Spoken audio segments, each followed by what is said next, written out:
పోనీ ముఖ్యమంత్రి గారి లెక్క ప్రకారం తీసుకున్నా, ఆయన బయటకు వచ్చి కూర్చొని ప్రెస్ మీట్ చెప్పిన లెక్క ప్రకారం చూసుకున్నా ఆయన సహజంగానే మా తక్కువ చేసి చెప్తాడు కాబట్టి 32% అక్కడ ముఖ్యమంత్రి గారి లెక్క ప్రకారం కూడా మాకు సర్పంచ్లో ప్రజలు గెలిపించారు. 4000 పైచిలకు గ్రామాల్లో మా సర్పంచులు గెలిచారు.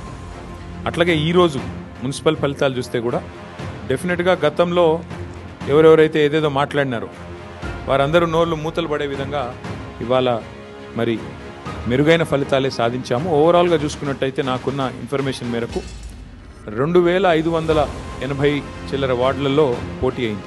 మొత్తం 117 మున్సిపాలిటీలు కార్పొరేషన్ కలిపి 2580+ వార్డ్స్లో మరి ఎన్నిక జరిగితే బీఆర్ఎస్ నాకున్న ఈ నిమిషానికి ఉన్న రిపోర్ట్ ప్రకారం దాదాపు 730 దాకా మాకు ఇప్పటికే ఫలితాలు వచ్చినాయి. ఇంకొక 10-15 పెరిగితే పెరగవచ్చు. ఓవరాల్గా 740-750 దాకా వస్తాయి వార్డులు అనేది మా అంచనా.